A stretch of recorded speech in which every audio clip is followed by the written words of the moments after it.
নবম শ্রেণীতে ভর্তি হওয়া ছাত্রছাত্রীদের কাছ থেকে 450 টাকার ফি আদায় করছেন শিক্ষক। সরকারি নিয়ম নীতির তোয়াক্কা না করে নিজস্ব নিয়মে স্কুল পরিচালনার অভিযোগ প্রধান শিক্ষকের বিরুদ্ধে। বঙ্গাইগাঁওর দক্ষিণ বৈটামারীর হাই স্কুলে প্রধান শিক্ষকের বিরুদ্ধে উঠল গুরুতর অভিযোগ। শিক্ষা ব্যবস্থায় অনিয়মের অভিযোগে প্রতিবাদে সরব অভিভাবকরাও। ছাত্রছাত্রীদের কাছ থেকে শত শত টাকা অগ্রিম হিসাবে সংগ্রহ করছেন প্রধান শিক্ষক। নবম শ্রেণী থেকে দশম শ্রেণীতে উত্তীর্ণ হলেই 1 বছরের ফি অগ্রিম দিতে হয়। কোনো ধরনের সরকারি নিয়ম নীতির বালাই নেই। স্কুল প্রধান নিজের মর্জি মাফিক বেআইনি নিয়ম চালু করেছেন বলে অভিযোগ উঠেছে। আর ফির নামে অতিরিক্ত আর্থিক চাপের অভিযোগ উঠেছে প্রধান শিক্ষকের বিরুদ্ধে। অভিযোগ মতে আসামের বঙ্গাইগাঁও জেলার দক্ষিণ বৈটামারী হাই স্কুলে অনিয়ম এবং বিশৃঙ্খলার অভিযোগ সামনে এসেছে। 1 বছর আগে অগ্রিম ছাত্রছাত্রীদের কাছ থেকে পরীক্ষার ফি নেওয়া হচ্ছে।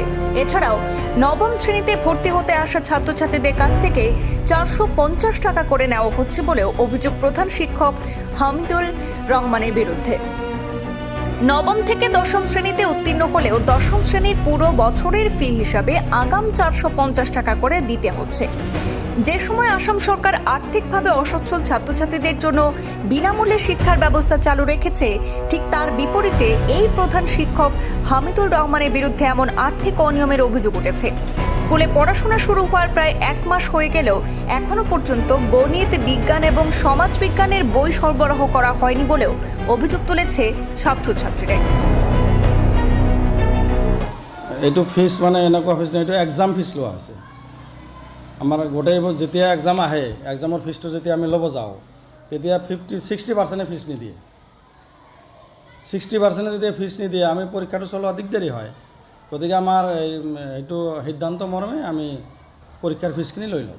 পৰীক্ষাৰ ফিজ আমাৰ হাফ ইয়াৰলি 150, তাৰপিছত এনুৱেল 150 আৰু ইউনিটবিলাক 75 আৰু হাফ ইয়াৰলি আৰু ফাইনেলত 150 টকা আছে। মুঠ আপুনি 400 টকাকৈ লৈ আছে। হয়, আৰু যিসকলে নতুন লাইনত আহি আছে সেইসকলক সেই একে এডমিশ্যন ফিজ, এক্সাম ফিজ। নাম লগোৱা সময়তে ল'ব লাগে নে যেতিয়া ৰিজাল্ট দিব তেতিয়া ল'ব? ৰিজাল্ট দিয়াৰ সময়ততো ল'ব নালাগে। নাম লগোৱাৰ সময়তে আমি পৰীক্ষাৰ ফিজখিনি লৈ লওঁ, মানে আগতীয়াকৈ লৈ লওঁ। নহ'লে পৰীক্ষাৰ সময়ত নুঠে যে ফিজখিনি।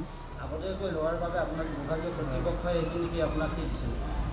বিভাগীয় কৰ্তৃপক্ষৰ তেনেকুৱা হেৰি নাই, কিন্তু এইটো ওৱান কেপাচিটি, আমি পৰীক্ষাৰ ফিজটো ল'ব লাগে ষ্টুডেণ্টৰ পৰা। আগতীয়াকৈ আপুনি ল'ব নোৱাৰে, যদি আগতীয়াকৈ ল'ব পাৰে তেতিয়াহ'লে যদি কিবা গাইডলাইন আছে আপুনি দেখুৱালে হ'ব। নাই, আগতীয়াকৈ তেনেকুৱা কোনো গাইডলাইন নাই, কিন্তু আমি আমাৰ সেইটো একাডেমিক ইনচাৰ্জ একাডেমিকৰ পৰা আমাৰ হেৰি আছে, ৰেজুলেশ্যন লোৱা আছে 150 টকাকৈ ফিজ। একাডেমিক ইনচাৰ্জ কোন হয়? একাডেমিক আমাৰ হেৰি কাউন্সিল ডিষ্ট্ৰিক্টৰ, সিহঁতে মানে মৌখিক অনুমতি দিছে নে লিখিত অনুমতি? সিহঁতৰ ৰেজুলেশ্যন আছে। সিহঁতে এতিয়া ধৰক যদি একাডেমিক ইনচাৰ্জে যদি নিজাববীয়াকৈ গাইডলাইন বনাই দিয়ে তেতিয়াহ'লে সিহঁতৰ মতে চলিব লাগে, হয় হয়নে? হয়। আপোনালোকৰ যিটো চৰকাৰীভাৱে নীতি নিৰ্দেশনা আছে সেইটো আপোনালোকে তেতিয়াহ'লে ভেঙি চলিবগৈ।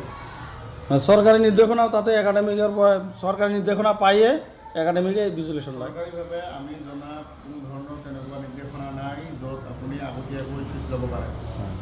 এনেকুৱাও হ'ব পাৰে যিজন ল'ৰা ছোৱালীয়ে নাম ভৰ্তি কৰিব সেইসকল 6 মাহ পিছত এনেকুৱাও হ'ব পাৰে স্কুল নাহিব পাৰে, কিবা দুৰ্ঘটনা হ'ব পাৰে, ক'ব নোৱাৰি।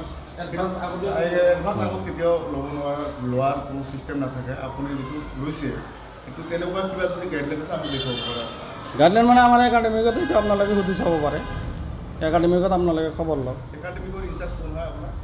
একাডেমিক এইটো আপোনালোকে খবৰ ল'ব, আপোনালোকে ওলাব তথাপিওতো আপোনাৰ ডিষ্ট্ৰিক্ট, মানে আপোনালোকে ডিষ্ট্ৰিক্টত যাওক। কোনোবা এজনেতো আপোনালোকক হেৰি দিছে, অনুমতি দিছে যে আমাৰ হেৰি পৰীক্ষাৰ আগে আগে আমাৰ নটিফিকেশ্যন আহে ফিজ লোৱা, আমি সেইমতে ফিজ লওঁ।